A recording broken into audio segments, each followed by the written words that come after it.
Hi, welcome. Thank you for joining us for the fifth session in our series, Conversation on Spirituality, Faith, and Health. I'm a researcher and with the IU Evans Center for Spiritual and Religious Values in Healthcare, directed by Dr. Lexi Torkey. The Evans Center and IU Health Chaplaincy and Spiritual Care co-sponsored this conversation series.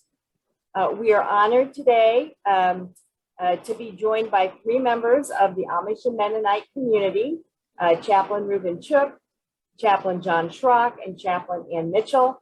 And as you know, our conversation today is on caring for Amish and Mennonite patients and families. I'm going to ask our guests to please introduce themselves, and then we'll begin the conversation. Okay, I'm going to go first. My name is John Schrock. Guten Morgen. Sprechen Sie Deutsch? Good morning. Do you speak Dutch? That is what that is in Pennsylvania Dutch. To be honest, that's about all the Pennsylvania Dutch I know. I know this was promoted with the flyer with the Amish buggy on it. If you're expecting people with big beards and hats and coverings for the women, we are not a very representative group. I'll have to say we're all part of Mennonite Church USA. We're all chaplains, as Ann has said. But hopefully we can explain. We all have connections to the other groups, the Amish, the more conservative Mennonites, the Brethren. We'll be talking about, the varieties within what we call Anabaptism as we go through the session this morning. I also would say that we're not necessarily even leaders in the Mennonite denomination. Even we're just people. I'm not even sure how we got connected here, but any rate, I think we know some things that will be helpful. So hopefully that'll go well. Again, my last name is Schrock. If you are from Amish Mennonite background, there's common Mennonite Amish names, and that's one of them. Not as common as maybe Yoder or Troyer or Bontrager. Miller, of course, Miller can be also non-Mennonite as well. But most of those names, Chup would be one of those also. If you have that name, you can have an idea that at least someplace in the history they were probably part of a Mennonite or Amish congregation. My father was Amish Mennonite, born in Illinois in a conservative church, I would say. I'm not even sure. He was older. He was born in 1922. He grew up speaking Pennsylvania Dutch, they call it the language, in his home. He only had an 8th grade education, which is true for the more conservative groups. They don't believe in education going into high school. He was one of 15 children. So if you think about Amish and Mennonite as having big families, he was a part of a big family. My mother was born in Nebraska, and her family moved to North Dakota when she was little because the bishop said there was fertile land there and cheap land in the Red River Valley, and a number of families should go and plant a church there. And so that's what they did. That's what they did. Longer ago. That's not so common in the Mennonite church anymore, but the Amish still kind of tend to do that. They go in groups, are sent out and start a church and a community in different areas when land becomes tight, which it has been. We all live in Elkhart County, by the way, in Indiana, and which has the 3rd largest Amish community in the world. It said next to Lancaster, Pennsylvania, and Eastern Ohio, Home County, Ohio. My mother was the oldest of only 9 children, so she had a little bit smaller family than my dad. They were both from what we would call Swiss-German background. Their heritage goes back to a part of Europe known as Alsace-Lorraine, which is on the border between Germany and France, went back and forth between Germany and France over the years with different wars. But what we would call Swiss or German Mennonites have that history. There are other Mennonites who have a bit different history, often went to Russia, actually to the Ukraine, which is in the news a lot like right now, of course. Catherine the Great, when she was the ruler of Russia, knew about the Mennonites in Germany and Switzerland, knew they were industrious, and that she allowed them to come and farm there. And then, of course, with the history in the 20th century of wars and such, many of those moved to the United States in later times. They're what we would call Russian Mennonites. So let's see. I would say that as we're talking about healthcare for Mennonites and Amish, there sometimes is not a very deep gene pool. My parents were second cousins, so my grandmothers were first cousins, and that's often the case, that there is not necessarily intermarriage, but close connections, and that does affect some kind of genetic diseases and things like that. May explain quite a bit about me too, since I had relatives married. I also have a dog barking in the background right now. I grew up in a small Mennonite community in Iowa, southeast Iowa. Maybe you've heard of Kelowna, Iowa. That's another large Mennonite Amish community. The one I grew up in was called Wayland. It's about an hour south of Kelowna. We had one large Mennonite church and then some others that split off of that, but there weren't any Amish there, so that's not as well known perhaps as Kelowna, but that's where I grew up. I didn't go to a Mennonite college. I went to a small college in Iowa, Central College, which is affiliated with Reformed Church in America. Went there, played football. I didn't realize that the Mennonite colleges of what's called the Old Mennonite Church didn't have football. It was considered too violent or too worldly. But the Russian Mennonites that I were talking about, the church schools in Ohio and Kansas actually did have football, but I didn't know that growing up. So I didn't have an option to go to a Mennonite college. I didn't think to play football. So at any rate, after college, I came to the Mennonite Seminary in Elkhart. Elkhart County, of course, has a couple of Mennonite church schools, Goshen College in Goshen and the seminary in Elkhart. And where I met my wife, who is from Virginia, also from Mennonite background. I'm ordained in the Mennonite Church. I have a Doctor of Ministry. I've served up as a pastor.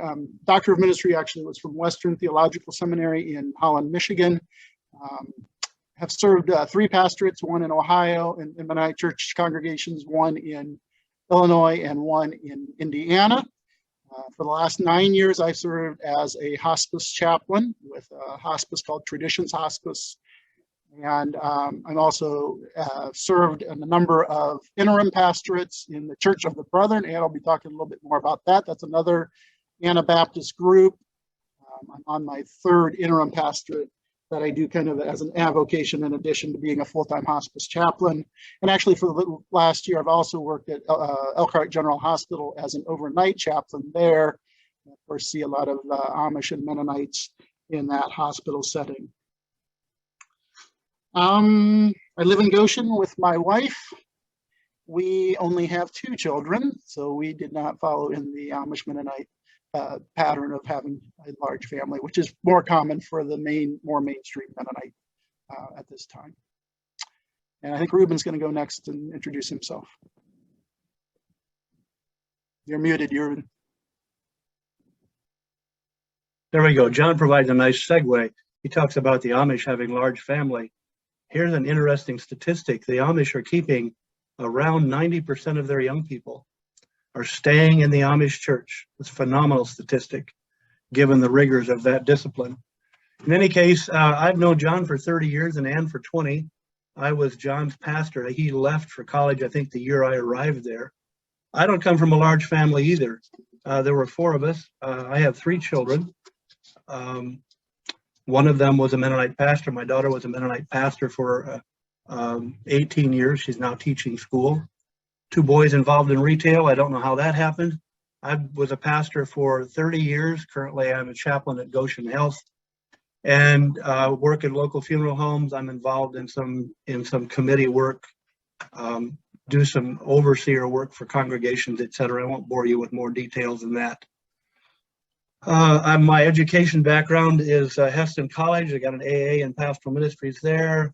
a certificate of theological studies at AMBS. John did not mention that there was also a Mennonite high school in Goshen, Bethany Christian High School.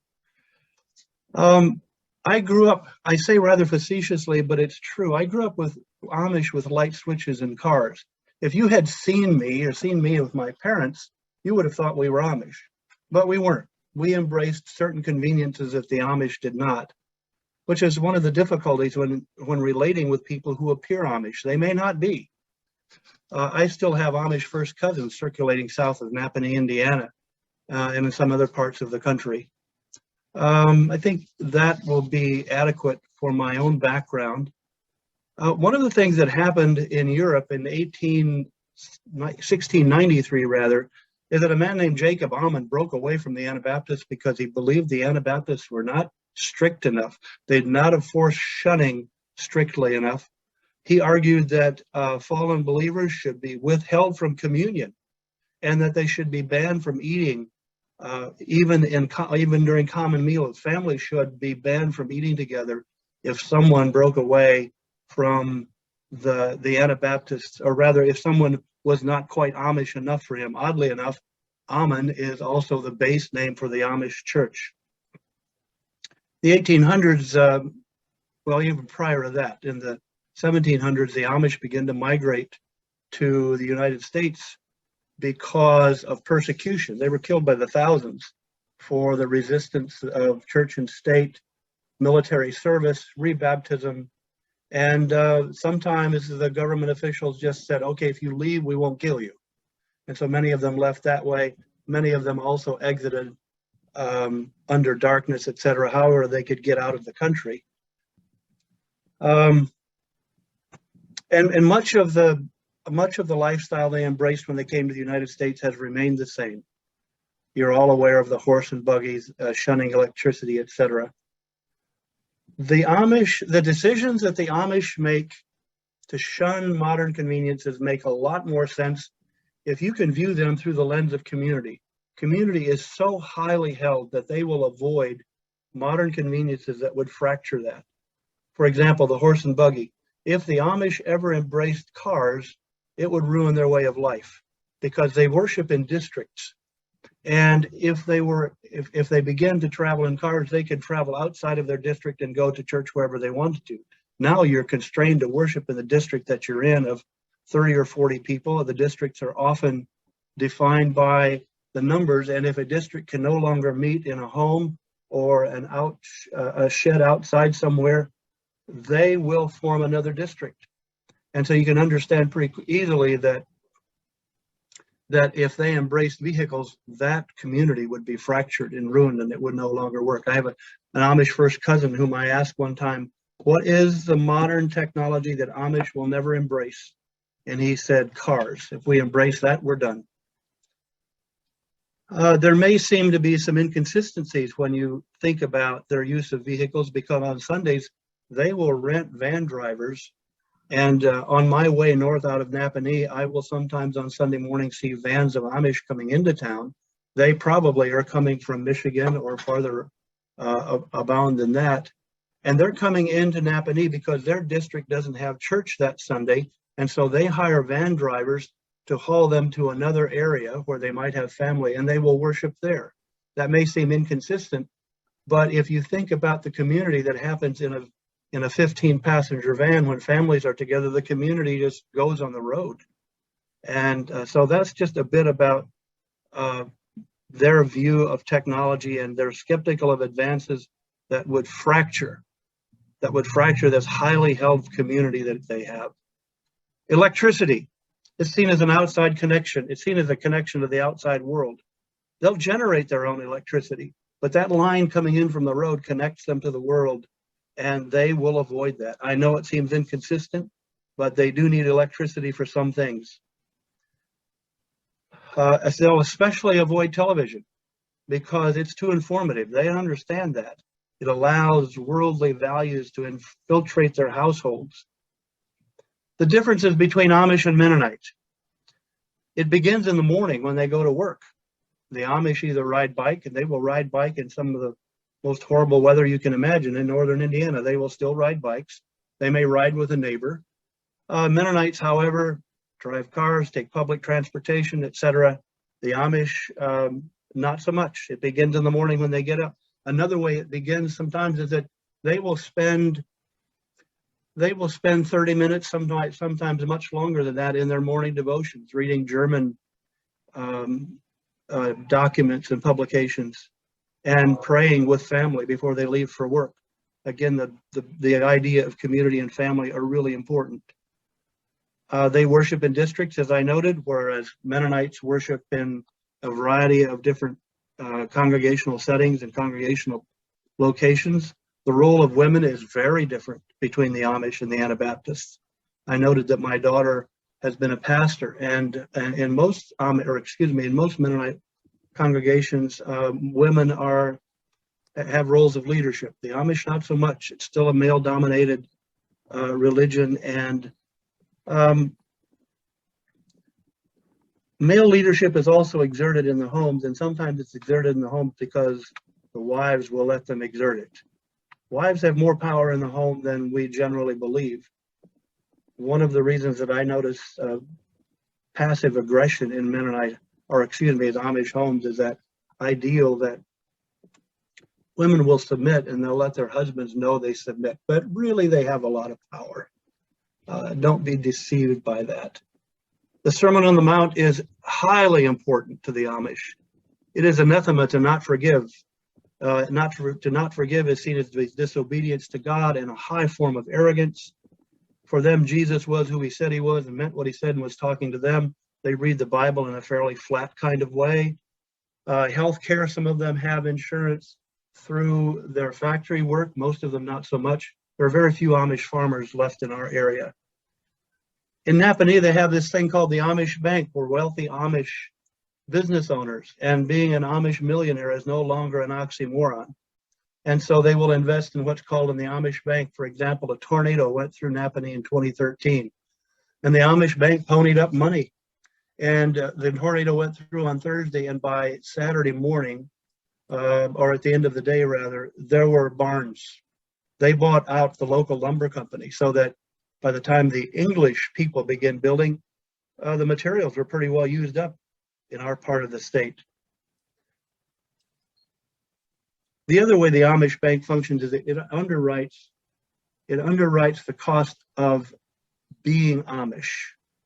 Because if you're getting married as a young person and you're Amish, you're going to need a house, a building for a horse, and 3 or 4 acres in an Elkhart County. That can be prohibitively expensive. So these Amish businessmen will underwrite the cost of an Amish family getting started. So for the Amish, submission is highly idealized, based primarily on Jesus' words, not my will, but thine be done. They submit to God's will by giving individually and thoughts of selfishness, just by putting those things aside. They have the same, however, I want to say this too, they have the same basic existential needs as all of us. Food, shelter, clothing, meaningful relationships. They wonder, where did we come from? What are we here for? And where are we going? So if you're interacting with them as a chaplain, it would be helpful for you maybe to approach it in that way, that essentially they have the same needs as all other humans do. I would suggest not intruding. When I do chaplain work at Goes in Health, I try not to intrude if there's family present. I'll wait until later, family and friends are there. Without exception, I will ask them if I can pray with them, because some of them are not comfortable with that. My point of entrance for the Amish is that, in many cases, is that I can still speak Pennsylvania Dutch. That was my first language. And if a chaplain comes in dressed like everybody else and I speak Pennsylvania Dutch, they will perk up just like that. They will want to know 2 things. Who are my parents? What are my roots? And they'll want to know about my faith. Those are the 2 things they want to know. I have a point of entrance for that. Some of you will not, but I would suggest that as you enter an Amish person's room, that you would do so in the same way you enter an other patient's room.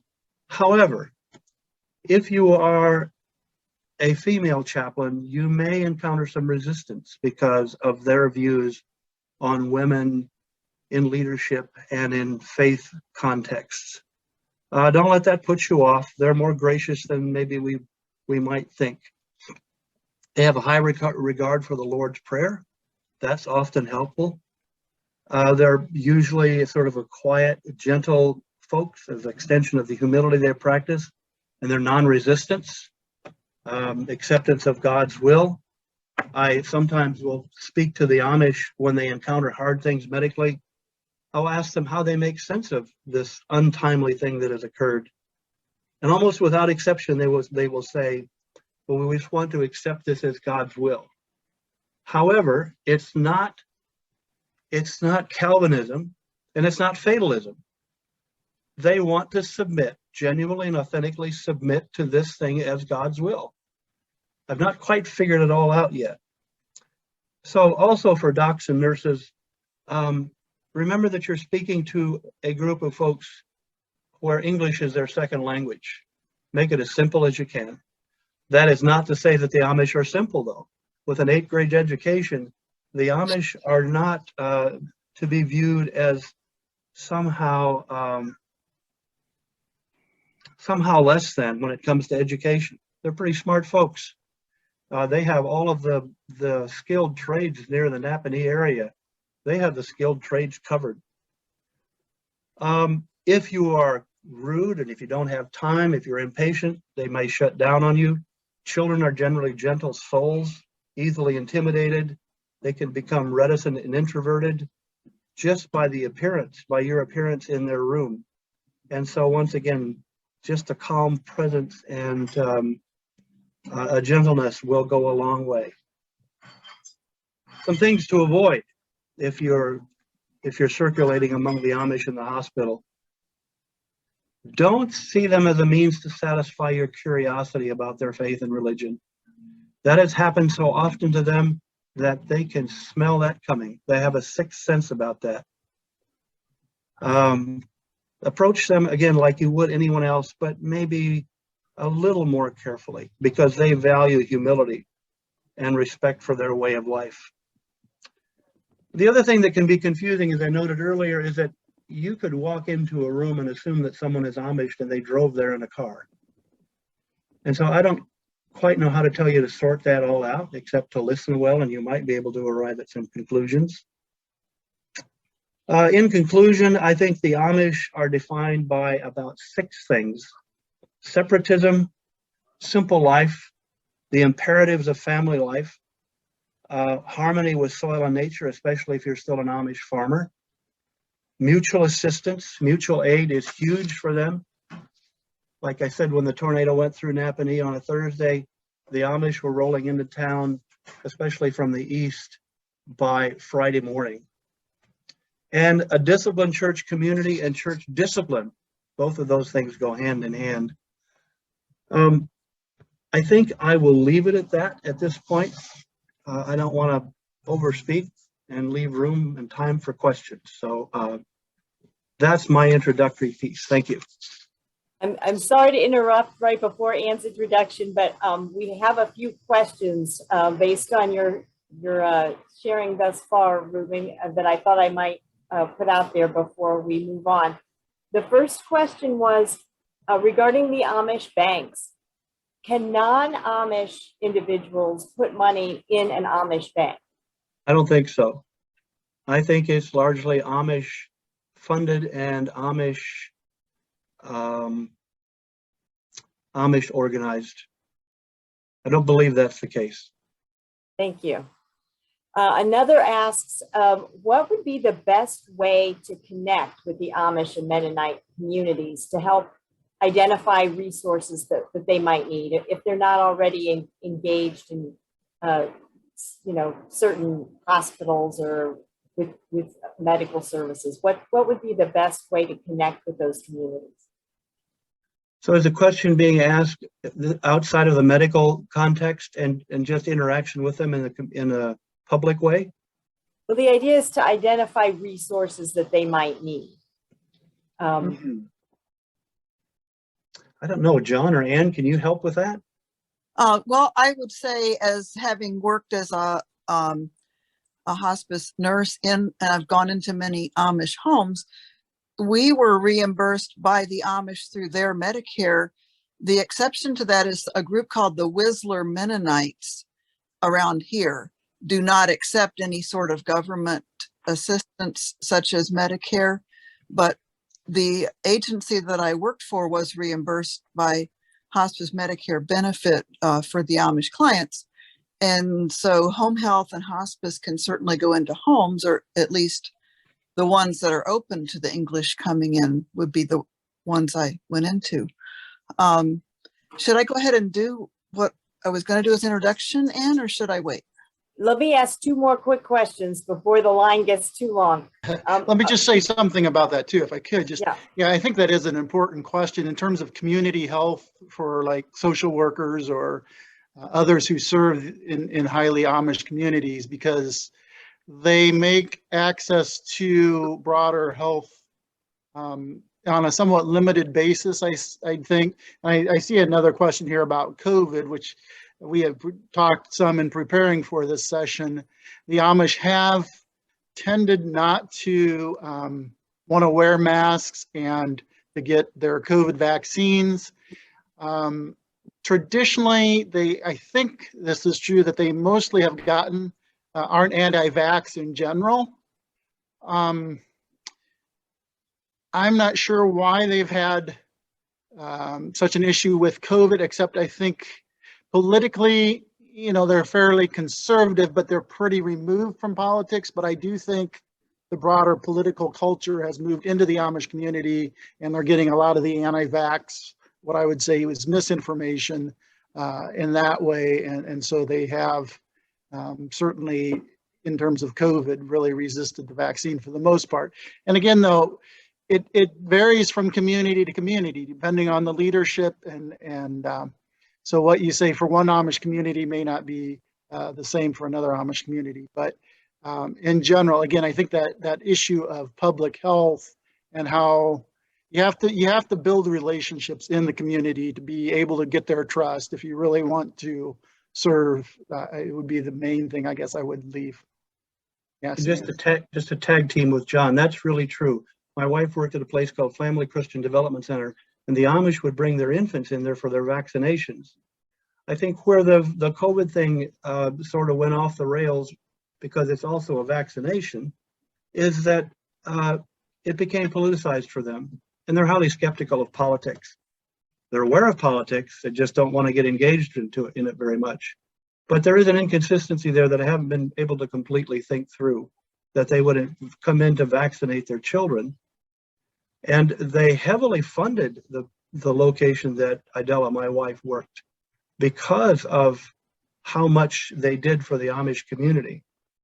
So I don't know that I have much more of an explanation than that. I would say too that when I was a pastor in Iowa, the University of Iowa Hospital, when an Amish patient had a bill and didn't have insurance, they would immediately deduct 30 to 40% from the bill, because they knew they were going to get paid for the same principles and reasons that I described. That's true in our area with the Amish Bank. If there's funding needed, they will publicize this in area districts, sometimes even out of state, that they have a large need, and offerings are taken and the bills get paid. Thank you. All right, Anne, we would love to hear about you and your background. Okay. Well, my name is Ann Mitchell, and not a Mennonite nor an Amish name. Neither my husband nor I were raised Mennonite. I was raised in yet a third Anabaptist group, and I will say Anabaptist means a re-baptizer. It does not mean someone who is anti-Southern Baptist per se, but it comes from the idea that infant baptism conveyed certain securities to children or infants in the Catholic world, but became misused in the Catholic world. And so the Anabaptists originally broke off to redress that. The Church of the Brethren, which is my background, started in 1708 as maybe what they considered a corrective to the Mennonites who had become too soft, they thought at that time. And so a group of 8 people baptized each other near Schwarzenau, Germany. Their leader's name was Alexander Mack. So Church of the Brethren would have been my background through college until I came to a communal Mennonite group. I came to it because it was communal, then discovered I had become Mennonite. There are still some brethren who dress plainly, mostly in Southwest Virginia or parts of Pennsylvania. And my brethren, grandparents in Oklahoma spoke the Low German or Pennsylvania Dutch that Reuben grew up with and John knows a few words of, but I didn't learn that. So I also am ordained in Mennonite Church USA. I've worked as a minister of visitation in my church and also as a hospice chaplain for just over 4 years with John, actually. And I currently am a volunteer chaplain at a local hospital where Reuben is on staff. Also, I worked for over 20 years as a psych nurse and oncology hospice nurse, and most recently in hospice home health, while I was also attending seminary. And in that context was when I had occasion to be in Amish homes and to attend numerous Amish funerals, and by invitation, one Amish worship service as well. One thing I noticed in almost every Amish home I entered was the book, Martyr's Mirror, which I had one time thought would be a pamphlet. It's actually a very fat book, and it is the history of early Mennonites or Anabaptists who were martyred for their faith. Strikingly, a man named Dirk Willems was being pursued by, I'm thinking it was the Lutherans, I'm not sure, but they were running across some ice. The pursuer fell in, and Dirk Willems, in keeping with Anabaptist beliefs and being helpful, reached in, pulled out his pursuer, who ended up capturing him and killing him. And that's one of many stories that are in the Martyr's Mirror, which I saw in almost, I own a copy, and I saw it in almost every Amish household that I entered.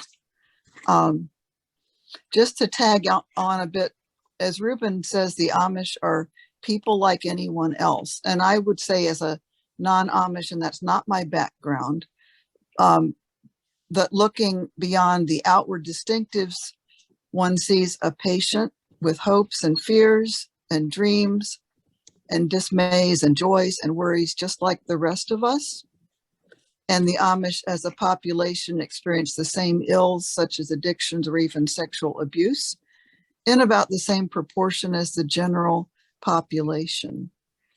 And I think, as Reuben said, while you want to avoid being nosy, you can certainly practice cultural humility and ask in order to better serve the patient. Do I have permission to visit with you? What beliefs or practices help you? How do you understand God? Whatever you would do when visiting any other patient, whether you're a chaplain, social worker, nurse, doctor, I would say, roughly speaking, do the same thing. And, you know, I agree with Reuben. As a woman chaplain, I want to be sensitive. My experience has been that when I have asked Amish, especially a woman, would actually welcome me praying with them or reading scripture to them. So I think it's a lot on just approach and realizing these are people. I might look different to somebody. I'm a person. Somebody looks different to me. They're a person too. I think one, what you might say, positive side effect of being in an Amish culture that I experienced when I was a nurse was just how much help was available to my patient at home. Not only their own immediate family, but either extended family or people from the community coming in, taking shifts and really helping out. Notably to me, one woman we thought would not live a weekend, I saw her obituary 11 years later. She got so much better, we had to discharge her from hospice. And I truly believe that was due to the care she received as well as the prayer that she received from her community. So that's it.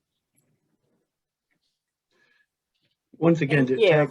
to tag team what Ann was saying about they're seeking medical care. Sometimes they will seek out a number of natural medical avenues. And then if that doesn't work, they'll go the more mainstream way. That's not always true. I also think that a couple of the misconceptions need to be clarified. One is this business of shunning. It's often overstated, and we might even believe that it happens all the time. It doesn't. My father was shunned for a time in his own family because he broke away from the Amish church, but eventually the family got tired of it and they just quit doing it. This idea of Rumspringa, or the young people running around, I think there's some statistics out there that underwrite this. The majority of the Amish youth don't do that. The majority of the Amish youth never do that. They don't leave the Amish church. They stay faithful to the way they were brought up in their church and home. But some do, certainly, and some of them get in a lot of trouble. And sometimes judges will make a deal with an Amish bishop. If you will bring this boy or girl back into your setting, and you can assure me that you will discipline him or her, and that he won't misbehave and get in trouble anymore, we'll waive whatever the normal repercussions might be. I don't know how often that happened, but I've heard of it happening. Maybe just a further definition on Rumspringa. So again, a big distinction for Amish and Mennonites for the Anabaptist, or we sometimes call it the Believers Church tradition, but the important thing for them was that you choose what you believe and what your church you're a part of. And for the Amish, they still very much embrace that. And so when their children get into their later teen years, it's expected that they will need to make the choice whether to be baptized or not and to join the church. And it's when they do that they have to leave their facial hair grow. The women have to wear the coverings, although the girls, there's a different kind of symbolism that they have if they're a part of the church or not. And so there are, like the Rumspringa, there is that time when they can experiment with some different things, and some do buy cars and move out and have electricity, and some never come back. There are those, but Ruben's saying it's not as much of a phenomenon as maybe some people think. But it is, I think, in terms of healthcare, important that you have a young person that was in an accident who may have been in that area in that period of their life. There's some challenges perhaps in dealing with them in the hospital, or he was talking about the shunning or excommunication. So if Amish people leave the church, if they never join the church, that's one thing, they're not shunned as much. But if they join the church and then leave, then they are shunned because they want them to come back, and they think that's a way of discipline or helping them to come back. And so if you have a hospital patient where someone has left the church, especially fairly recently, those relationships with their immediate family can be very complicated, their father and mother or their sisters and brothers. So just be aware of that. Or if the person who has left the church wants to come in and visit a family member who's in the hospital, that can cause conflict and challenges. So that is a real, I think, concern that people in healthcare can be aware of and try to navigate. Thank you. I just wanted to add a few questions at this point. We have a question about preventive screenings. If there are Amish who are seeing an English doctor, is there a way that would be most appropriate to approach them to discuss preventive screenings for cancer, for example? Or is that something they may or may not be open to? Do you have thoughts about that? it's interesting they use the word English. Obviously, they know that in the Amish world, there are Amish and there are English. And so anybody who's not Amish is English, whether you're Black or Hispanic or whatever, everybody else is English. So in terms of preventive care, Ruben could probably speak better to that than I can. I think they usually will accept that. I would also say, Ruben mentioned the idea of passive aggressiveness, and that's a real problem. And in terms of healthcare, they are usually very respectful, at least if you earn their respect of medical professionals. And they may just say, and that they'll go along with something, but then they won't actually do it when they go home because they just want to not rock the boat kind of, but then, and that's kind of the passive aggressive thing. They'll say, okay, we'll do that. And then they'll talk about it with their family and decide, no, we're not going to take this medication or pursue this avenue of care. And so if you bump into that, that may be where that's coming from. So I would say that behavior is not limited to Amish within the healthcare world. True, but it is, I think, a particular Amish Mennonite distinctive.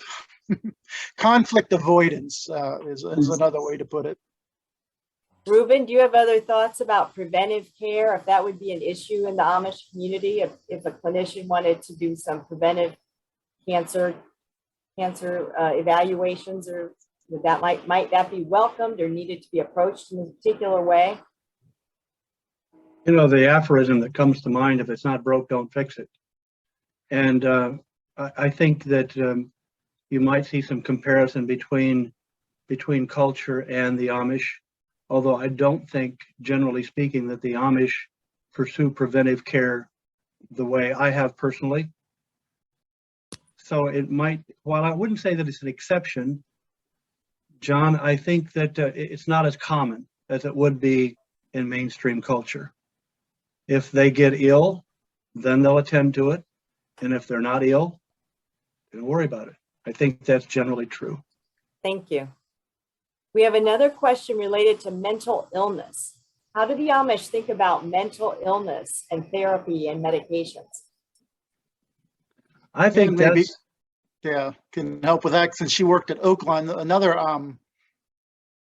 agency that was founded by Mennonites and Amish in Elkhart County is a mental health facility that Ann used to work at. So, and they do have a special area there, continues to be designated for particular working with the Amish population. But that mental illness, I think, is a big issue. And I saw another question about genetic diseases, and we can get into that. But I think that mental illness can also fall, certainly a tendency towards depression, or if, maybe a bipolar trait in certain family lines. But Ann, you want to speak to that a little more? What I can say is, from working there, the main difference between an Amish coming to the psych hospital versus anyone else is our intake center would do a more extensive screening of anyone else that called in for themselves or a family member to try to determine severity of illness. Because of not wanting to speak ill of someone, the Amish would be reticent to say how poorly someone was doing. Plus, they might have tried to manage at home longer. So our intake office, if an Amish called and all they had to say was, Joe needs to be there, we'd say, fine, Joe is admitted, bring Joe in, because they didn't want to speak ill of Joe or to go into detail about what his situation was.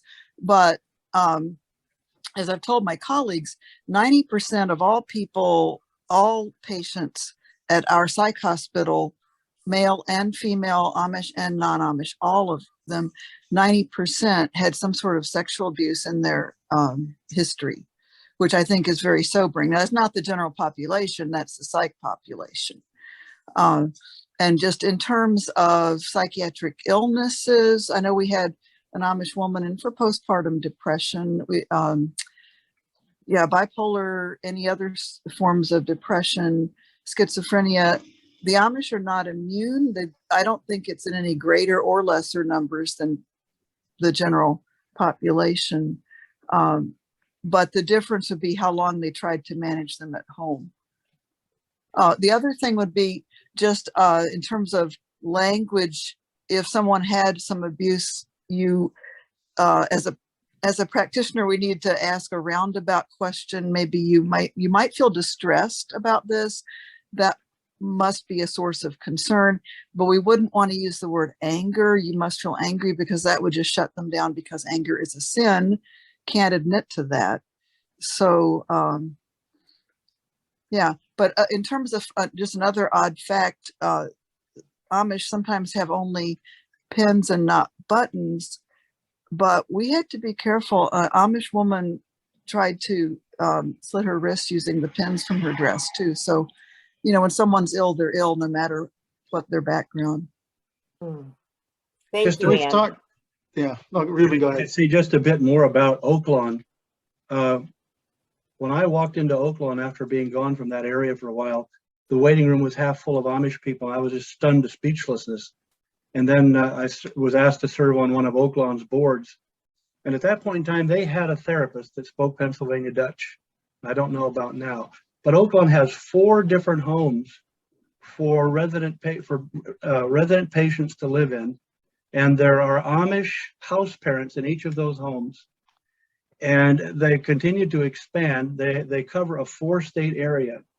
And it is really an interesting phenomenon. And now there's I think a Mennonite, is it Phil Haven, has also started therapy among the Amish, and Prairie View in Kansas. And so the Amish, this has opened the doors for the Amish. And I asked my first cousin about this, who's Amish. And he said, well, the bishops finally figured out that they were in over their heads.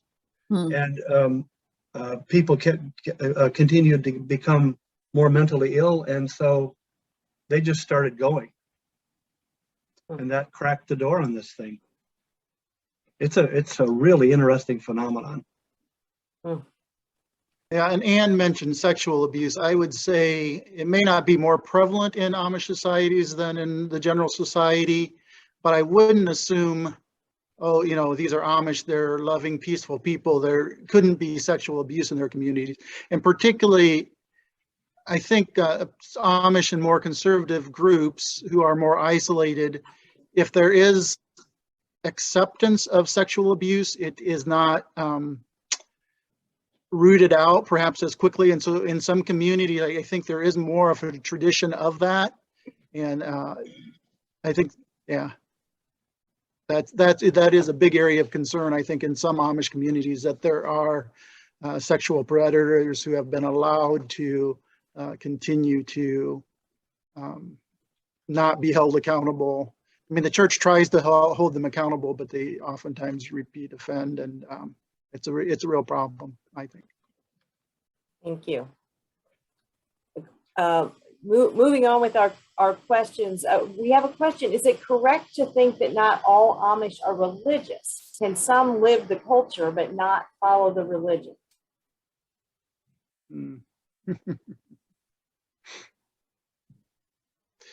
Depends on how you define religion, I guess. I would say, yeah. Well, we could get into a whole big discussion about theology regarding that.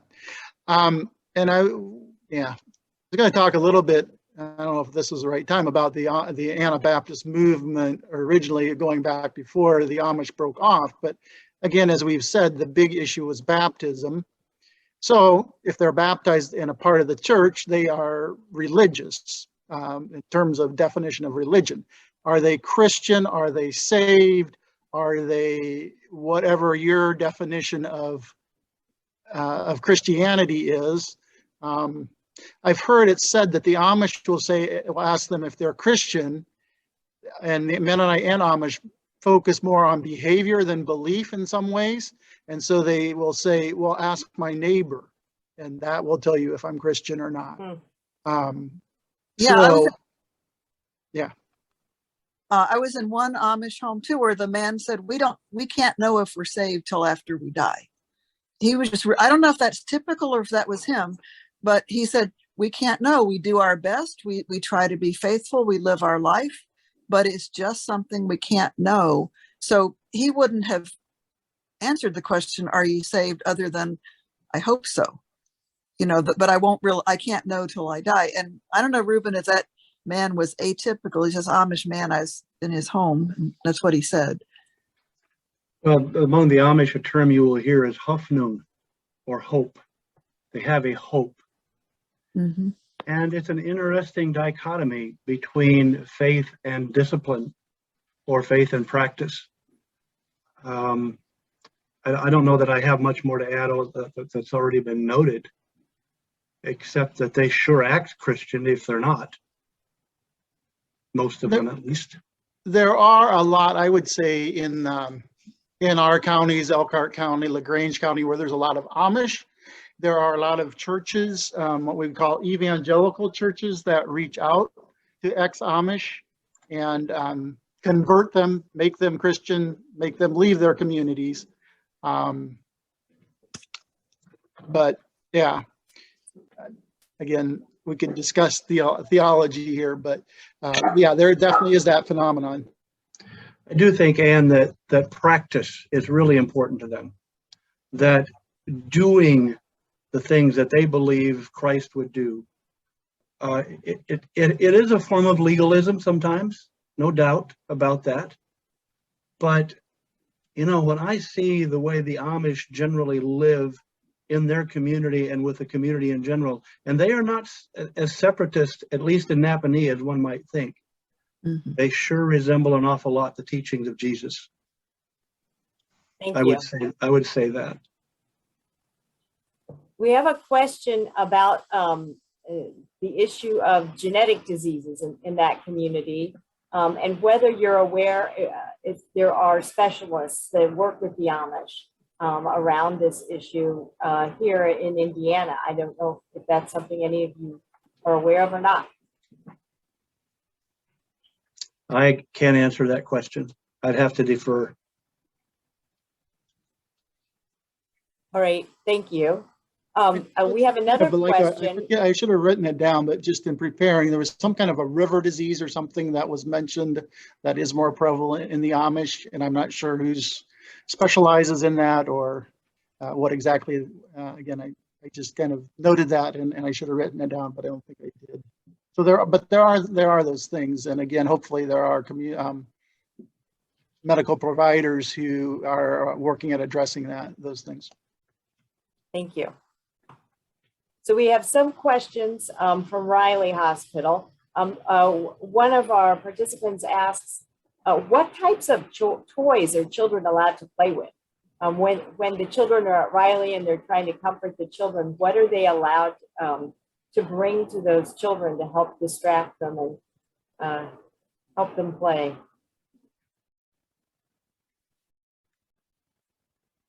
Nonviolence would be a big issue.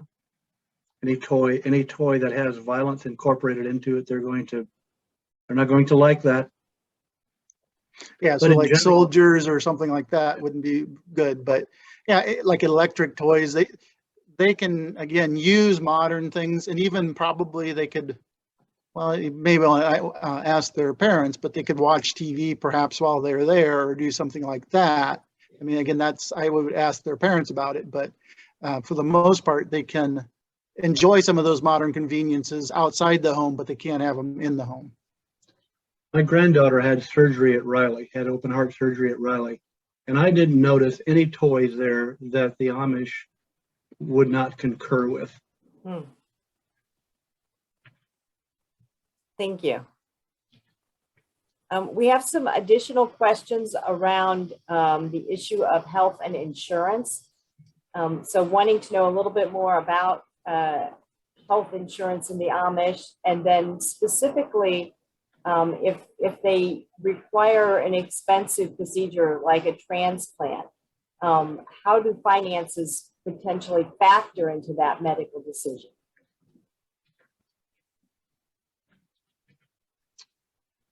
Wants to take this? That's a big question, obviously. They do share medical expenses, as we said. They mostly do not. Again, we're talking conservative Amish.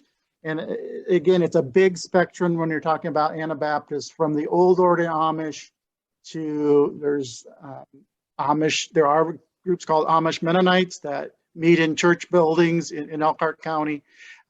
There are conservative Mennonites. And then there are liberal Mennonites like Reuben and Ann and I, if you want to call us that. And I see somebody ask about whether, Northern Indiana Amish are the same as Southern Indiana Amish. And it does vary by district, depending on the ordnung is the rules that they have to follow. And the bishop, with consultation with the people in the district, set those rules. And so I know my brother-in-law and sister used to live, and actually he was a pastor at a missionary church, which is actually sprung off of the Mennonites, so Anabaptist, although it's Anabaptist and non-resistant roots. But there are obviously Amish there in Adams County, but they, at least 20 years ago when he was there, were poorer. They were kind of more insulated. They drove buggies without roofs, open buggies. That was part of their discipline. So yes, they're similar, and they probably have some relatives in the other communities, but in terms of day-to-day living, there would be some differences. Well, and John, you had shared with us some background on the Amish from the Elkhart Hospital. And if I'm remembering, the idea of transplant was addressed a little bit, that they'd be more likely to decline a transplant, if I recall reading what your paper suggested. Right. Yeah. Again, since these expenses are, the procedures are so expensive. I just had back surgery. And the people who were providing my care wouldn't have known whether I was Mennonite or Episcopalian or Unitarian or anything. They wouldn't have known my religious background. I have insurance. I was just, a normal patient there. But it cost, I think the bill was over $500,000. And so they share these costs, but that's a lot. And the other thing that really gets them in health care are all the accidents with the buggies. And you have a child, who's badly injured, goes to the hospital for weeks or months, and you're talking millions and millions of dollars. And I've heard of communities that have just about been decimated by medical expenses because, and hopefully, the hospitals work with them and somehow work things out. But that the insurance piece is a really big issue in terms of healthcare to the Amish, because they don't have it. They share their resources. They are fairly wealthy, as Reuben said, particularly here in our counties up here, the northern counties. Again, southern, maybe not as much, don't have as much industry there. And so, yeah, it's a big issue. I don't tend to that too much in terms of finances and how they pay for what care they get as a chaplain, but it is true that they would probably, especially for elderly people, decline some kinds of care that others would just normally get because they just think it's too much of a burden on their community. They're concerned about their community and want the resources to be saved for younger people in the community, and so might be willing. I don't know, like dialysis and things like that. I'm not sure where they are with that, but that would be maybe the kind of thing where they could extend their life some. Medical field could extend their life some, but they might say, no, that's not necessary, and choose to die at home and die comfortably without going that aggressive treatment route. They tend to be more candid about life and death than the general population. The other thing that has not been noted in a relationship to this is the acceptance of God's will. They just want to accept God's will. I hear that term used repeatedly. And then also funding. In our community in Napanee, it's not unusual to have several fundraisers during the year for someone's medical costs. So that's another way that they underwrite them. But in our area, there are enough wealthy Amish people that they could underwrite fairly high and extensive Amish bills if the folks who monitor and organize the Amish bank and the district that this person would come from would approve that, because once again, the whole idea of community becomes a major factor here, a submission to the community.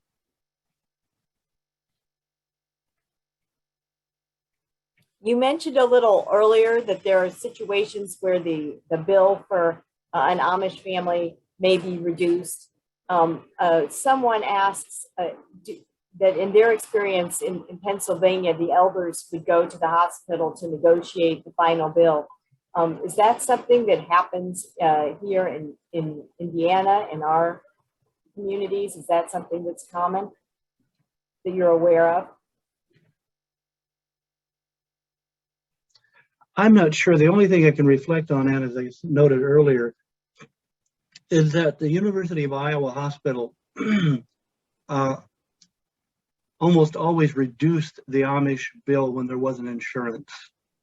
And I've had that experience myself. If I just paid it out of pocket, the bill is usually reduced at the counter at the doctor's office. And so I don't know about the local hospitals. John and Ann may be more aware of that. But you reduce overhead and costs a lot if it's paid directly. Well, at Oak Lawn, and this goes back, I left Oak Lawn in 2003, so it goes back. But at the time, they called it at Oak Lawn colloquially Amish aid, but Amish paid directly out of pocket for whoever was there. Whether that rate was reduced, I don't know, but it wasn't something they wanted the people to. The Amish community didn't want the Amish person at Oak Lawn to worry about their bill on top of worrying about being there. And it was simply known that it would be covered. Thank you. And that is, yeah, it would be covered. That's very, they take very seriously paying their debts. They wouldn't let an outstanding bill go because that's not part of, I mean, that's really important to them that they pay their debts. We have a question about the LGBTQ community. How do the Amish deal with that? How do they address issues of having a child who might be part of that community? I would say largely they don't. Well, Ruben, you were a panelist in a class I took at seminary. I don't know if you remember the ex-Amish guy from Goshen that talked about he left. He never told his community that he was gay, but he left the community more or less for that reason. And he said his view was the only reason he might tell them would be if he found a partner. But he said he and his sister both seemed to be very happy being single people. She was in the church still and he was not. And that, yeah, it's kind of basically, we won't, he didn't think it was going to come up unless he had a particularly strong reason to bring it up, which he didn't. I can give you one anecdote of that. And I have a first cousin who came out as being gay, and shunning was enforced, not because for any other reason than that. He was gay, and therefore, you know, using the idea of among the Jews in scripture, he was unclean. And I treated him like I would anybody else. And one time in the presence of other first cousins, I hadn't seen him in a while, and I hugged him, and they were aghast. And my response was, well, it's not contagious. He's still my cousin. But he was here as a result of a funeral of an aunt who was a grandmother to all of us. And he was asked not to attend because he was gay. And so he went out and got drunk the night before and had too much of a hangover to attend anyway. And so that's really looked on disfavorably. I just think it's not mentioned much, like Ann said. Yeah, I'd say a lot of denial that that it happens. There are, obviously, I would say there are, gay and lesbian people in the Amish community, but right, if they want to stay, they would just remain single and not make a big deal of it, which is a hard, because Amish life so much revolves around family that it's hard, yeah, to live as a single person. Although I will mention on our hospice, we have had a few. We probably, I think we could reach out more to the Amish community, our hospice could, but we did have a woman a number of years ago who was Amish and was single, and she lived with two other Amish women who were single, and they had a beautiful house. I imagine their nephews and other family members built that for them, and had been able to travel all over the United States, and I'm not sure if they even went internationally. And so they were able to thrive. Now, I don't know if they identified themselves as lesbian or not. I don't think they did. That just wouldn't be accepted or allowed if they were or if they weren't. But they were single women. And so that's how they found their way in the Amish culture as single women, and had, I think, a very productive and healthy life. But yeah, if you identify yourself as gay or lesbian in the Amish community, you'll probably be, like Ruben said, shunned, and that is the way they handle it. I might say too, I mean, just in terms of broader, the more progressive liberal Mennonite Amish, that the homosexuality issue is an issue that most denominations struggle with, including the Mennonite denomination that we're a part of, and so just religiously, that is a challenging issue in a lot of settings.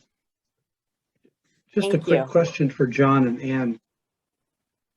Is it my imagination, or is there an ex-Amish gay and lesbian support group functioning nationally? I just don't know. It seems like I've heard of something like that, but I can't quantify it. Could be possible. I mean, yeah. I know that the Brethren has had for years the flag friend, P-flag parents and friends of lesbians and gays in the Church of the Brethren. But that goes back decades now. Right. Yeah, the Mennonite Church, the Pink Mennos and others, there are groups, but whether the ex-Amish have their own, I don't know. We had years ago a Amish woman who had come to the realization she was lesbian, but unfortunately, and this was in 1993, she was also in process of realizing she would have to leave her whole way of life as an Amish person to be who she was as a lesbian woman at that time. And it was very distressing to her. I see the question about how single people who are cared for in their old age. Yeah, again, usually they come from large families. So even if they don't have children themselves, they will have a huge system of nieces and nephews, and often live. Amish often have what is called a dotty house for either the grandparents, but it's also for older family members that's built right next to the main house, and family can live in that in their older age and be taken care of. So they do a pretty good job. I do see in the nursing homes, there are occasionally some Amish that come, or conservative Mennonites that are, their needs are such that they are living in nursing homes, but for the most part, they do a pretty good job, I think, of caring for their elderly on their own.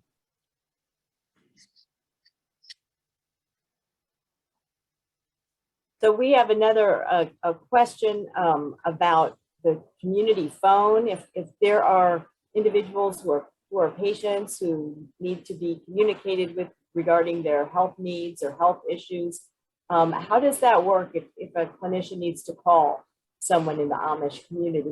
Is there a phone available, or how does that usually work for that family?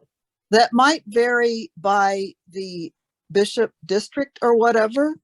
I was at one home outside of Middlebury, Indiana, that the bishop decided the primary caregiver should carry a flip phone cell phone specifically so the nurses and social workers and whoever could call and say when to expect us to arrive. But my understanding was that phone was used only for that purpose by that individual, but they actually did carry it. I know Ruben has talked about not carrying a phone into the home, or I read that somewhere, but in that instance, that was an exception because of the purpose of it. Then at another one, though, we had to call the kind of the phone booth box or whatever. Somehow there was a recorded message system. So I would leave a recording the day before saying, I'll be over tomorrow at such and such time. And the family would go out to the phone booth box and they would get, I had to trust they got the message. So, and that was also, it was also Middlebury, but a different side of the county. Right. Again, so they can't have landlines into their homes, but they can have landlines. And like Ann was talking about, they have these actual little buildings where they have the phone, and like 3 or 4 families will have a common line there where they'll have an answering machine, and you'll have to go through and say who you're wanting to leave a message for. That was the old way. I will say the cell phones have really been making around here anyway, making inroads into the Amish community, because they aren't landlines. So they can't take the landline in, but the cell phones don't have a line. And so, you know, that's a way that I think modern technology has had a big impact on the Amish here recently. Thank you. We have some questions now related to advanced care planning. Do you have a sense of what the Amish or Mennonite perspective might be on advanced care planning, and perhaps the best way to approach that topic with individuals?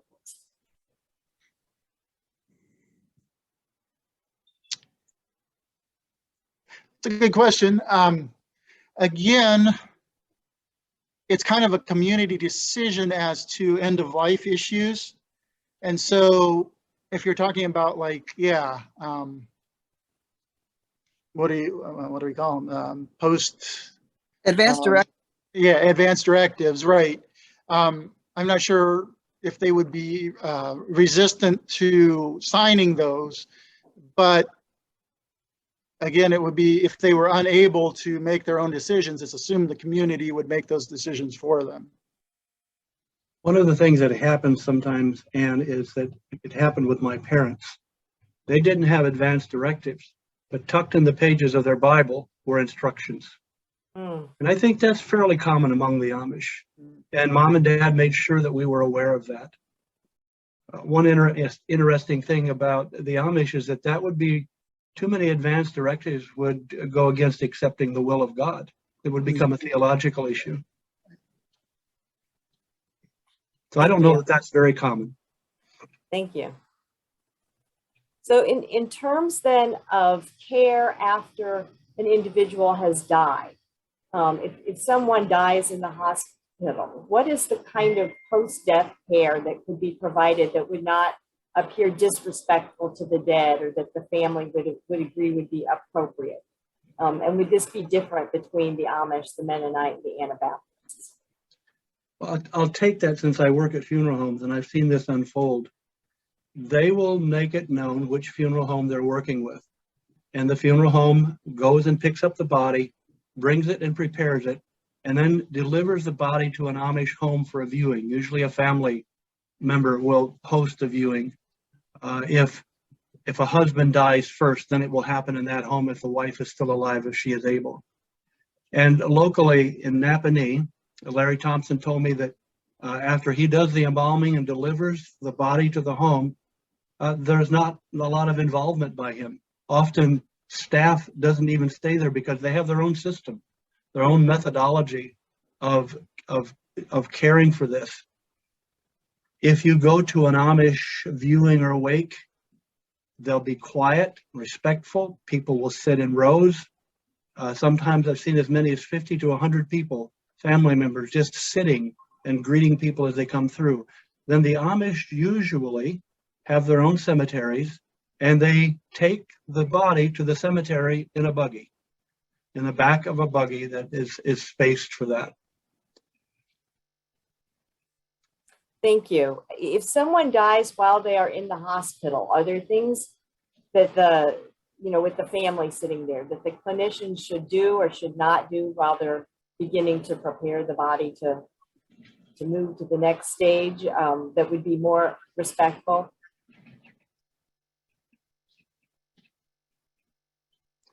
When you say clinicians, Ann, are you talking about chaplains?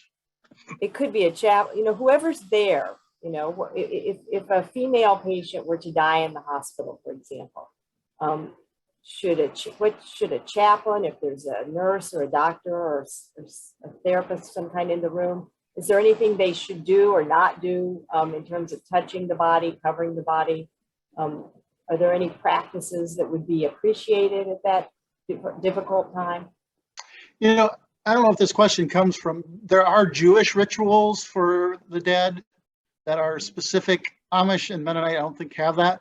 One thing we, in the article from Elkhart General that we had, just be aware of the woman's covering of her head is very important.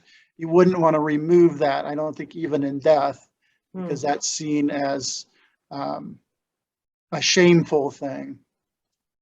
My mother was buried with a covering.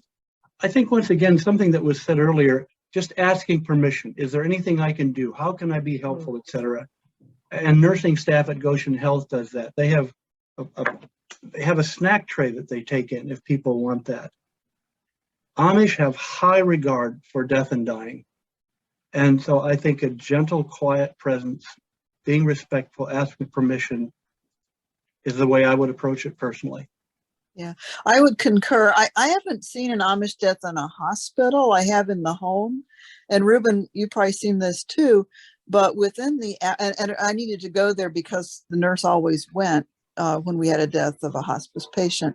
So I was there, but the local community would arrive very quietly. Everybody knew what to do. They'd remove furniture from the home to a nearby building so that the space that was going to be created for the viewing could be set up.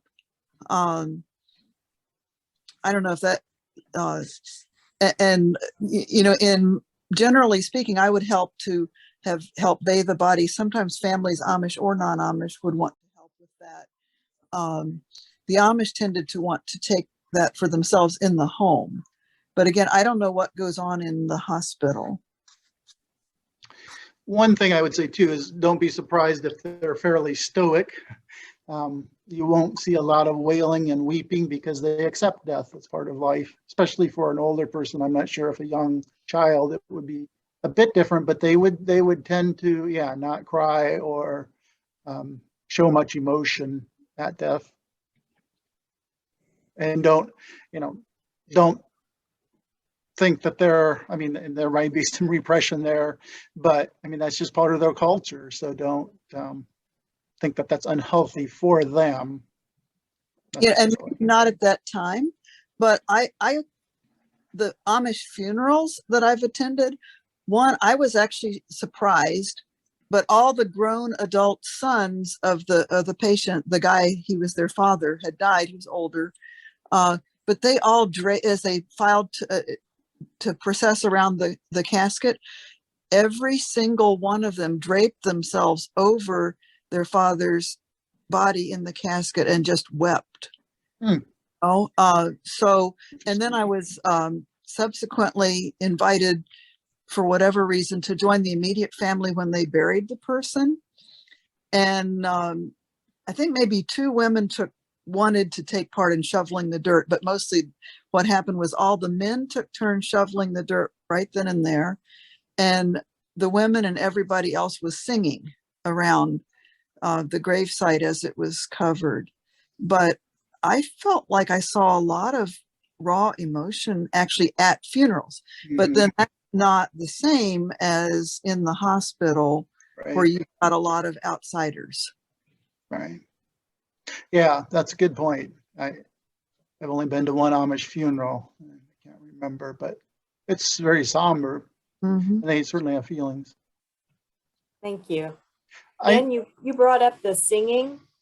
We had a question from a music therapist about what role music plays in the life of the Amish and Mennonite? Is that something that they appreciate, or that's part of their culture or religion? Be curious Well, to hear more about that. the interesting thing to me is that the Ausbund is the longest continuously used hymnal in the world to anyone's knowledge. It goes over 400 years now, basically unchanged. The one and only Amish worship service I went to, so Ruben could speak better to that, but I was very moved by the Amish singing, which is no instrumental accompaniment, and everybody seemed to just know what their own pitch ought to be, using the Ausbund, which was in German, so I couldn't understand what was being chanted or sung. But it really felt like a very meditative chant to me as an outsider. Like, I found it extremely worshipful. I don't know how I would have experienced it had I known the language. Yeah, the Mennonites have traditionally, and are moving away from this, but sung in 4-part harmony without accompaniment in their worship services, which is a little different than the singing from the Ausbund. They've created new hymnals, over the decades. They just released a new one in the Mennonite Church here in the last year, and are moving more to using instruments and accompaniment in worship as well. But the tradition is 4-part harmony singing, and traditional hymns are enjoyed by many anyway, Mennonites. Yeah. So if a Mennonite or an Amish individual were hospitalized, do you think music would be something that they would find therapeutic if that was brought into the hospital room for them? When I was hospitalized in 2002 after a motorcycle accident, my daughter, who was a music major, and her husband, who also has a deep background in music, came in and sang for me. He brought his guitar. It was wonderful. I don't think the Amish would do that. Here's another oddity among the Amish singing. They don't sing parts because community is so important that everyone sings in unison. Thank you. We have a question about providing care of Amish children when they're in the hospital. Do you have suggestions about interacting with the children, related to trauma they may be experiencing, or using medication, or, what are the best ways to communicate in a helpful way? Well, I said earlier that Amish children are probably going to be more easily intimidated by docs and nurses and so forth.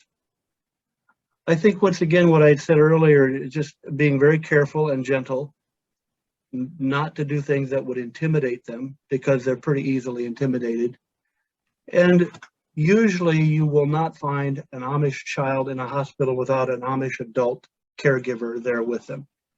And so one would want to be sure to consult that adult who's there to find out what the relationship is and ask questions there. I don't know that I've not had experience as a chaplain with an Amish child directly. Yeah, thank you. Because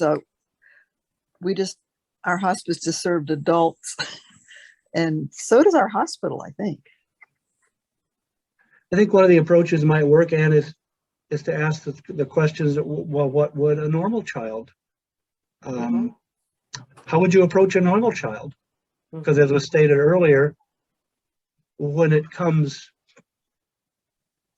to visiting someone in their room as a chaplain, there's a lot of overlap between what we said earlier would be the English or Amish patients. There would be a lot of overlap. And would Amish children know English? Is there a time when they learn English, or would they likely know it if they're hospitalized at a young age? Depends on whether they've been to the Amish school or not. Most of the Amish schools will not permit the children to talk Pennsylvania Dutch in the classroom because they're teaching English as a second language. And so, wow, I'm trying to remember my own experience. by the time I went to school, I was pretty well versed in English.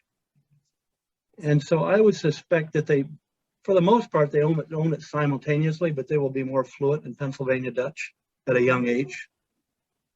I would think, yeah, currently most Amish children would know English from a pretty young age, but I might be wrong. What about the adults? Would any adults need an interpreter, do you believe, or would most adults know English? They would, I would say they mostly would know English. I've had some pastoral care situations and where I reverted to Pennsylvania Dutch because the person that was sitting in the chair with me simply could not find the words in English. And so I said, it's okay. I can understand you and I will try to respond as best I can in your language. In the hospital situation, yeah, I think it's mostly done in English and they would be good with that. Thank you. Now, in some of our earlier conversations, you shared some thoughts about the best ways to approach patients who might be Amish or Mennonite in a hospital or healthcare situation. You mentioned things like being careful around touch or proximity, wanting to be humble, maybe being careful in the way that you approach someone so that you don't feel overbearing. Can you say a little bit more about those things? What would a clinician walking into a patient's room want to be thinking about at that time? I would say for sure, this isn't what not to do, but what to do is to try to make a personal connection. So where are you from? And then, if you're from a place, somebody in Goshen. When I was I did clinical pastoral education at University of Virginia hospitals. Again, being from Iowa, there was a Mennonite. I knew the name was Mennonite. I had a Jewish chaplain colleague. The game 6 degrees of separation. In the Mennonite world, it's like 2 degrees of separation from Kevin Bacon, because I told him, I bet within 2 questions we can find a common person that we know. And I went into the room, and sure enough, within couple of questions, he knew some people who had done from Iowa that I knew who had done well drilling in Haiti. But even if the 3 of us kind of maybe have that connection that we can make. And I find that to be important when I interact with Amish, to make, and Mennonite and brethren, to make that connection somehow, a personal connection that we have. So, other clinicians may not have that background, but just somehow say, yeah, if you're in Indianapolis and you have somebody from Elkhart County that comes down, if you know somebody in Elkhart County, just say, oh, I know somebody. Do you know where certain place is, or something like that? Just to try to make that connection, because they're so communal that's just really important to them to know that they have some way to connect to you. Well, along that line, you suggested that clinicians should also be prepared for some personal questions. That the patient might ask them questions, about if they are married, if they have children, or to establish those connections. Can you say about that? You're kind of fading in and out there on the volume, but you're asking about. I'm sorry. Yes, you had mentioned in our earlier conversation that the Amish, maybe the Mennonite as well, patients and families might ask the clinicians some personal questions. Might ask them if they're married, might ask them if they have children, that kind of thing. So that would be important to expect, maybe as a matter of building community. Could you say a little bit more about that? The way of building community, I'll let the others answer as well, but that's part of that connection, making connections. I think, there's a line between sharing and oversharing, like with anyone. Now, I don't know that I would say this. I would probably be more forthright if an Amish asked me if I were married. I'd probably more likely just plain answer the question, how many children I have, or this. But part of my psych training would have been, the focus would be on the patient in front of me, not on me. And that sometimes the self-disclosure then could make them overly concerned about me even if yeah, so I don't know if that's making sense, but in my clinical pastoral education as well, our supervisor was very fond of saying, if somebody asks you, are you married or whatever, why is that important to you? But I think in this case, we would know for the Amish, it's important because they want to make a connection. Yeah, when I'm asked those kind of things, I will answer only the question that's asked. I won't expand on it because I want to know about the patient. And I do that whether the patient is Amish or otherwise. Thank you. Can you share some advice for clinicians regarding different genders? Are there special approaches if the patient is a woman or a man in terms of the preferred sex of the clinician, or what you should do or not do? I think I mentioned earlier that they may be more comfortable. That's not always true. And could respond to this, but they would generally, that's almost an overstatement. They might be more comfortable with a male than a female. I would raise that more as a question in the statement.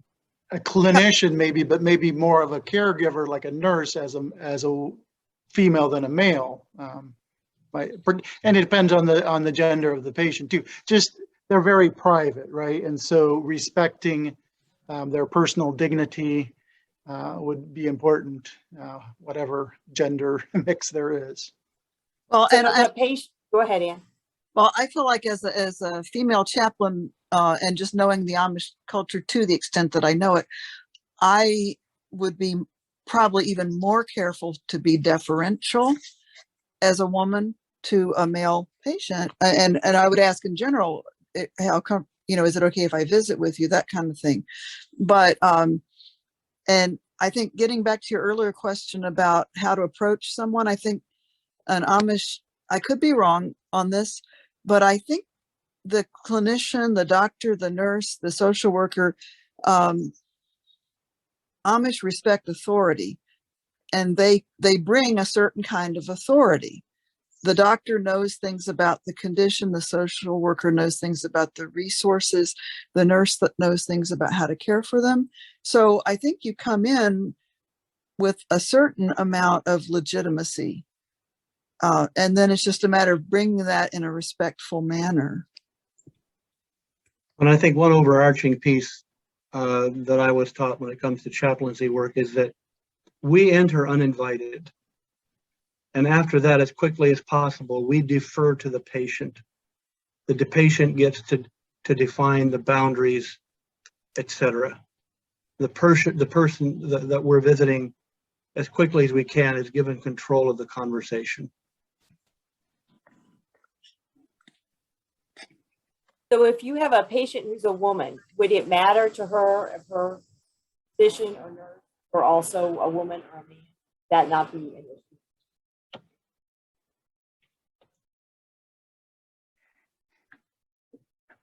I don't know. We have male nurses at Goshen, but I've actually never asked any of the nurses if they interact with the Amish patients or not. So I just plain don't know. Ruben's been there more than what I have. I would say that, once again, the fact that this person visiting them is a nurse and is qualified to do that is probably is a stronger imperative. I know I've said this several times, but I think that the whole issue of respect just can't be overstated when it comes, especially to the Amish, because we're dealing with a different culture. Just respect the fact that these folks are different, and yet they're not so much. It's a paradox of sorts, because they're in that room with the same kind of needs as anyone else, but there is a difference in their. And I'm trying to think this through too. Yeah, there is a difference, certainly in gender roles in the Amish community. There are pretty defined things that men do and women do. Patriarchal, kind of typical, women do cooking and cleaning, men do, the barn work and things like that. And so I agree that they would see a healthcare professional in a little different way, but I do think there is that somewhat of a suspicion or thought that, men should be doctors and women should be caregivers in the healthcare setting as well. But I might be wrong. When I think about it too, years ago when I worked in a hospital, we had a male LPN. Nobody was Amish in our hospital, no patients. But we had patients who would take one of us aside privately. Oh, I don't want a male nurse, right? So, okay, fine, we'll just roll with that. And I think John and I have had the experience actually at least once where somebody preferred a woman chaplain, and I had a few where they preferred a man. I mean, it's like, these were not Amish, but you go with what the person wants. Mhm. I think, as Ruben said, I mean, you respect people's choices, and that may or may not be any different for Amish than for anyone else. So for a female Amish patient, whether she had a male doctor taking care of her or nurse or a female, it wouldn't matter. I think you'd have to ask them. I've So not it experienced, varies by the individual. I've not experienced that it matters. Thank you. You have a question? In pediatrics, frequently patients' parents are referred to as mom or dad, or sometimes they use their first names. Could this be considered disrespectful in your view? Amish parents might be doing.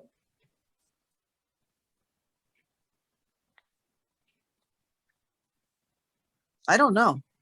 Yeah, I couldn't really speak to that either. What are they? I mean, what did you call your mother and father at home, Ruben? Dada and Mom and dad.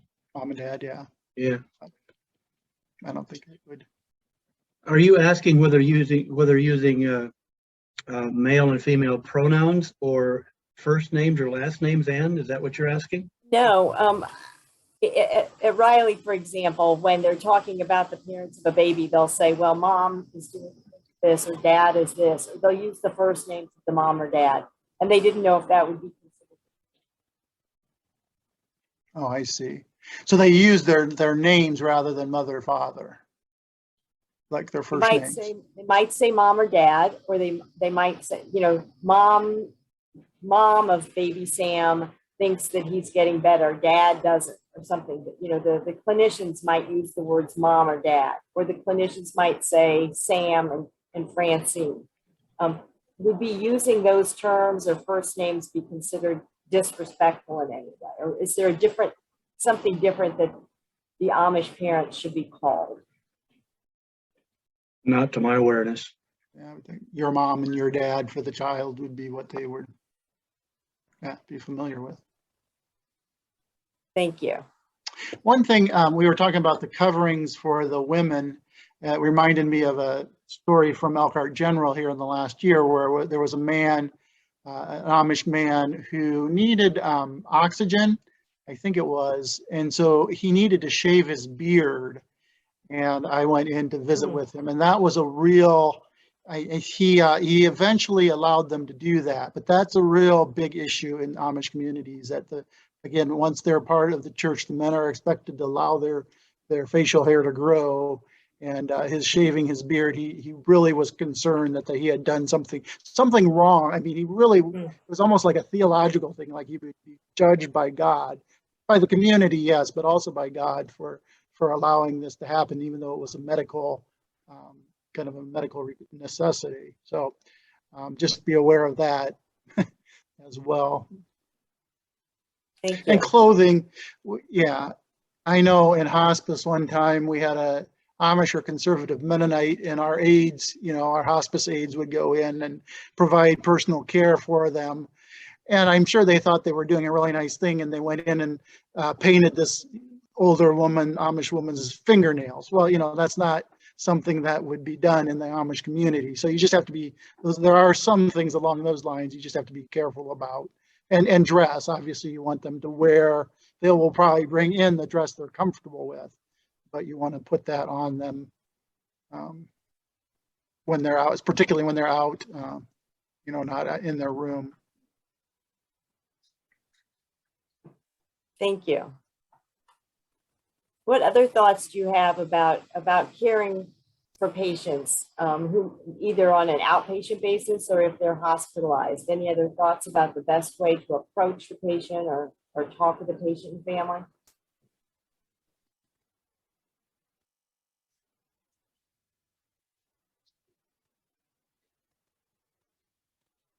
You're asking about caring for Amish and mental patients, is that correct?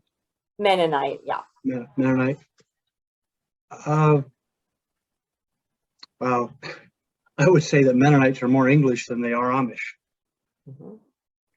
So I wouldn't approach them any differently. But when it comes to the Amish, I don't know that I approach them much differently, Anne, than I do anyone else, except maybe with a little more caution, respect, patience, maybe just a more careful way of entering the room. But I have an advantage, and that is that I can speak Pennsylvania Dutch. And when I walk into the room of an Amish patient, I will often start there. And boy, that will sit them right straight up in their chair because they want to know immediately what's my background. And I've never found, just because I'm a Mennonite, former Mennonite pastor, I've never found an Amish person who rejected me for that reason. That I had grown up somewhat Amish and then had obviously had left that, had exited that part of my life. And I've never experienced that. When I talk Pennsylvania Dutch with them, they're delighted. They're much better at it than I am after all these years. And I sometimes have to revert to English, and I will just let them know if they ask a question that I can't answer in Pennsylvania Dutch.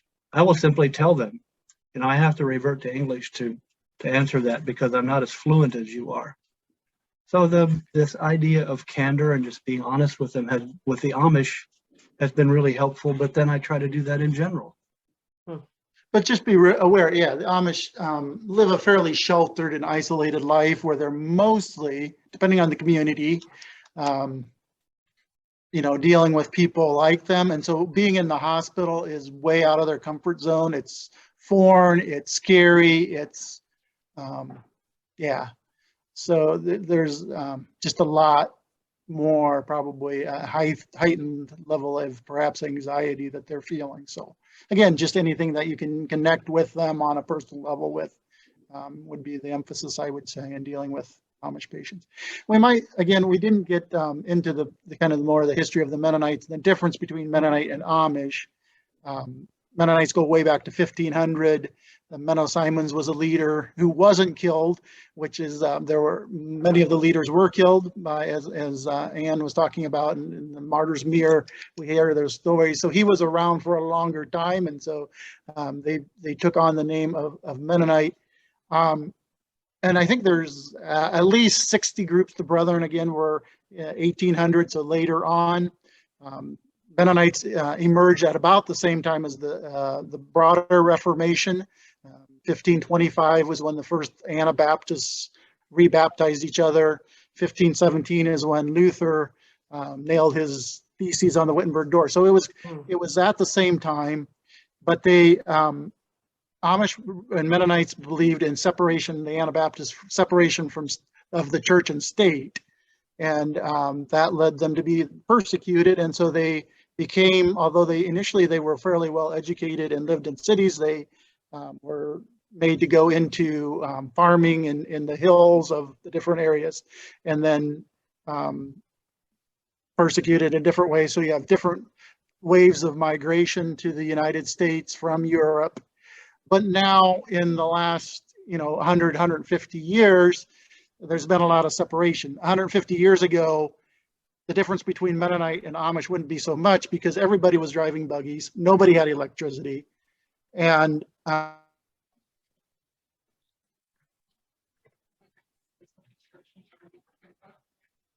in the 20th century, as opposed to the old order, in the 20th century, the Amish Mennonites kind of secularized, assimilated, and have split into. They're very they're formed out of a church split and have continued to split according to levels of holiness and what's acceptable and what's not. And so there's like 60 groups in the United States that would be at least considered Anabaptist, coming from the Anabaptist movement.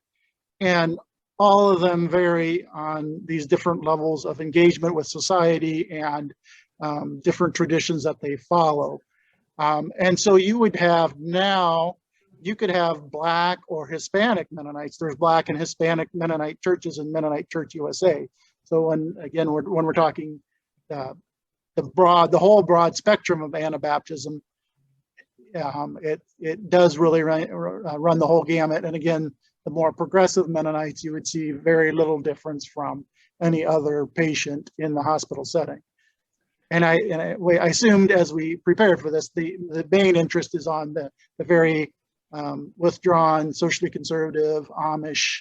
And again, there's some brethren groups, Dunkard Brethren, that are still very much that way. And there are Amish Mennonites, that's what their name they go by, that are still very much separated from society. But again, I think, yeah, the focus has been on the more withdrawn groups, socially withdrawn. But just realize we're talking the whole gamut. And so you can't, if you see a Mennonite on a census list, which they often don't provide. Ann was saying that too, depending on the hospital, you have all the different denominations, and Mennonites often don't get listed in that. I know our hospice doesn't list that as an option, but if you walk into a Mennonite's room, don't assume, too much about their faith and their background, except that it's a little bit different than a Lutheran or a Methodist. Well, I think you asked about how would one, as a healthcare provider, how to approach a Mennonite or a Amish. And then somebody mentioned how anxiety producing it can be to be in the hospital. And I actually think that's true of pretty much anybody that doesn't have a medical background to start with. Being in the hospital is intimidating. I've come across that with the so-called English at Goshen Hospital too.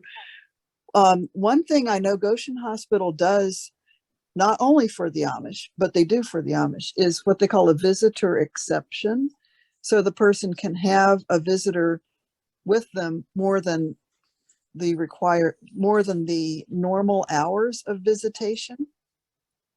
So that can help with their comfort level. And I don't know if your hospital system in Indianapolis currently makes that provision. Thank you. And one thing that should be said, just in terms of the global context, is there are now more Anabaptists on the African continent than anywhere else in the world. Yep. Interesting. We have a question about public health information. If there's a need to share public health information with the Amish community, for example, there's a health crisis that could spread to that community, do you have a sense of what the best strategy would be? Is it best, for example, to first approach the bishop? Or how would one share important health information with that community?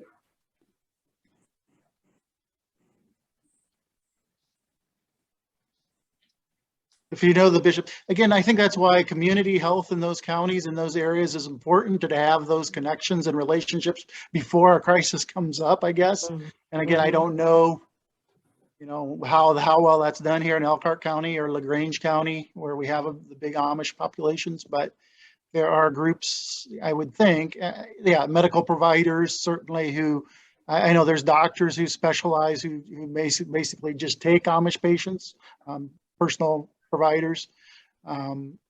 So they'd be well positioned to know who the important people in the community are to talk to in that situation, I would hope. But yeah. So maybe getting in contact with healthcare providers who care for that community, and Right. getting there. That's a great idea.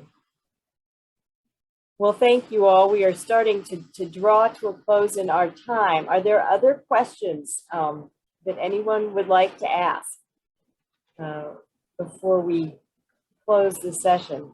Lots of great questions today. Lots of really good information. John, Ann, and Ruben, are there some final thoughts you all would like to share with our participants today? I'm just glad people are interested.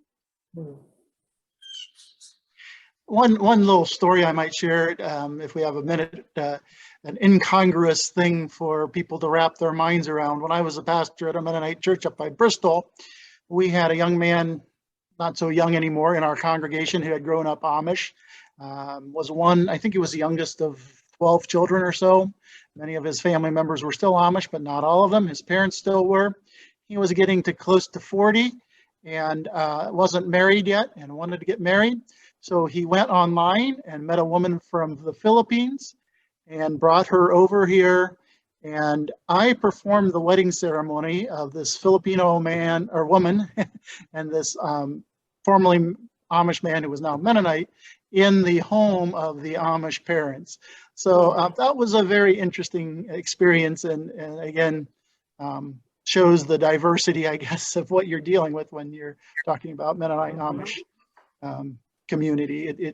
Yeah, so she's now, this Filipino woman and their 2 children are now Mennonite. Also, just to underscore the acceptance that the Amish can exhibit, in my congregation in Napanee that I was a part of till 2018, we had a woman who had grown up Lutheran. She'd adopted a biracial boy. She came to a Mennonite church and became a member of our congregation, and she married a Muslim from Morocco. And she and her husband both drove Amish. They hauled Amish as an occupation. And the Amish folks loved that Muslim from Morocco. Just a high regard for him. And he was as different from them as could be. And that driving Amish, that did raise one thing I wanted to mention is the difficulty in transportation, getting to and from hospital, since they don't, if they only drive buggies, they need to hire somebody. And so that's something that needs to be taken into consideration too, when you have an Amish patient and you want the family there or something like that. It's a bit of an undertaking sometimes for transportation issues. They usually have people they can call, and they have those networks, but it's not like jumping in your car and coming like we normally think of. Thank you.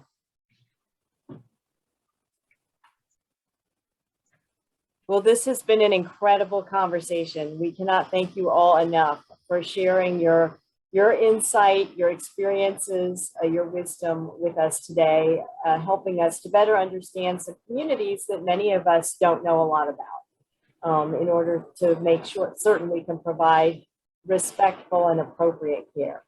So thank you all very much. We appreciate your time today and appreciate you doing it. Thank you, Ann, You're for welcome. organizing this. Yeah, this has been interesting and good. All right, all. Well, thank you all for joining us today, for learning a little bit more about caring for Amish and Mennonite patients and family. We appreciate your time. Thank you again. And our next conversations will be coming up before long, so we'll be sending out that information as well. Thank you very much. Bye-bye, everyone. Blessings to all.